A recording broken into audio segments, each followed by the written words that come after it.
తపాలా శాఖలో మెరుగైన వేగవంతమైన సేవలను కోసం ఐటీ 2.4 సేవలను ప్రారంభిస్తున్నట్లు ఉమ్మడి జిల్లా సూపరింటెండెంట్ బోరెడ్డి స్వామి తెలిపారు. మంగళవారం ఆదిలాబాద్ జిల్లా కేంద్రంలోని ప్రధాన తపాలా కార్యాలయంలో కేక్ కట్ చేసి సేవలను ప్రారంభించారు. కొత్త సాఫ్ట్వేర్ను అప్డేట్ చేసినట్లు తెలిపారు. ఈ కొత్త టెక్నాలజీ ద్వారా ఖాతాదారులకు మంచి సేవలు అందుతాయని అన్నారు. యాప్ ద్వారా ఇంటి వద్ద నుంచి స్పీడ్ పోస్టు, రిజిస్టర్ పోస్టులకు సంబంధించిన స్టేటస్లను ట్రాక్ చేసుకోవచ్చునని అన్నారు. తమ ఐటమ్ ఎప్పుడు డెలివరీ అవుతుందన్న ఖచ్చితమైన సమాచారం తెలుసుకోవచ్చునని అన్నారు. సేవలకు సంబంధించి డిజిటల్ పేమెంట్స్ కూడా చేయవచ్చునని తెలిపారు.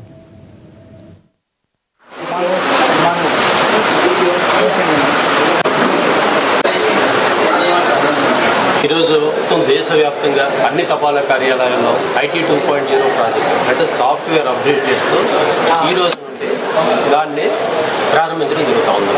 అందులో భాగంగా మన ఆదిలాబాద్ డివిజన్ అంటే ఉమ్మడి ఆదిలాబాద్ జిల్లా, ఆదిలాబాదు తర్వాత నిర్మల్, మంచిర్యాల, ఆసిఫాబాద్ ఈ 4 జిల్లాలకి నేను సూపరింటెండెంట్ని. ఈ 4 జిల్లాల పరిధిలో ఉన్న డివిజన్లో ఆదిలాబాద్ డివిజన్లో అన్ని తపాలా కార్యాలయాలు కూడా ఆధునీకరించడం జరుగుతుంది. ఇందులో భాగంగా ఐటీ 2.0 ప్రాజెక్ట్ అని చెప్పేసి అంటారు.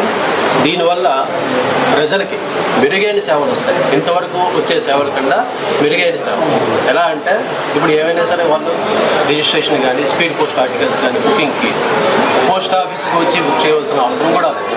వాళ్ళు ఇంటి దగ్గర నుండి యాప్ ద్వారా బుక్ చేసుకోవచ్చు. అదేవిధంగా ట్రాకింగ్ ఎంతవరకు ఆల్రెడీ మేము ఇంట్రడ్యూస్ చేసాము ఐటీ 1.0లో. ఐటీ 2.0లో దానికి ఏం చేసామంటే మరి కొంచెం బ్యాడ్ విత్ పెంచి ట్రాకింగ్ అనేది ఈజీగా ఎక్కడ ఉంది, ఖచ్చితంగా వాళ్ళు బుక్ చేసే ఆర్టికల్ ఎంతవరకు వెళ్ళింది, ఏ స్టేజ్ బై స్టేజ్ ఎక్కడెక్కడ నుండి ఏ డేట్ని ఎక్కడికి బుక్ ఎప్పుడు అయింది, డిస్పాచ్ ఎప్పుడు అయింది, డెలివరీ ఎలా అయింది, అవన్నీ కూడా స్పీడ్గా తెలుస్తుంది. అదేవిధంగా డిజిటల్ పేమెంట్, డిజిటల్గా ఏమైనా సరే ఇప్పుడు రిజిస్ట్రేషన్స్ కానీ లేకపోతే పార్సల్స్ కానీ బుక్ చేసుకునేటప్పుడు అమౌంట్ కాకుండా డిజిటల్ పేమెంట్స్ ద్వారా కూడా జరుగుతుంది.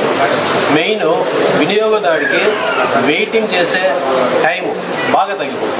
ఇంతకుముందు ఒక ఆర్టికల్ బుక్ చేసుకోవడానికి కొంచెం టైం పడుతుంటే ఇందులో ఇంచుమించు జస్ట్ 2 or 3 సెకండ్స్లో స్పీడ్గా చేయడానికి అవకాశం ఉంటుంది. సాఫ్ట్వేర్ మొత్తం అప్డేట్ అయిపోయింది. ఇప్పుడు మేము ప్రత్యేకించి మా డిపార్ట్మెంట్కి సంబంధించి సాఫ్ట్వేర్ మేము అప్డేట్ చేసుకున్నాం. ఈ సాఫ్ట్వేర్ గురించి ఎవరి మీద కూడా ఆధారపడకుండా మా అందరి మేము అప్డేట్ చేసుకుంటూ ఖచ్చితంగా స్పీడ్ పెంచుతూ చేస్తాం. ఇది దీంట్లో ఉన్న మెయిన్ ఉద్దేశం. ఈరోజు మొత్తం దేశం మొత్తం మీద అన్ని పోస్ట్ ఆఫీసుల్లో కూడా ఈరోజు ఇంప్లిమెంట్ చేస్తాము. అదేవిధంగా మన ఆదిలాబాద్ డివిజన్లో కూడా ఇంప్లిమెంటేషన్ జరిగింది. ఇది కూడా సక్సెస్ఫుల్గా జరిగింది. మేము లాస్ట్ 2 months బట్టి అంటే ఇంటర్నల్గా అన్ని సాఫ్ట్వేర్స్ అప్డేట్ చేసుకుంటూ అన్ని కార్యక్రమాలు చేసుకుంటూ ఈరోజు మేము ఇనాగ్రేట్ చేసుకున్నాం. ఇంతవరకు మాకు ఏ ఇష్యూస్ రాలేదు. కొత్త సాఫ్ట్వేర్లో కూడా ఇంత సక్సెస్ఫుల్గా అయిపోయింది, సక్సెస్ఫుల్గా కంప్లీట్ అయిపోయింది. ఇక ముందు కూడా ప్రజలకి ఇంకా మెరుగైన సేవలు అందిస్తామని చెప్పేసి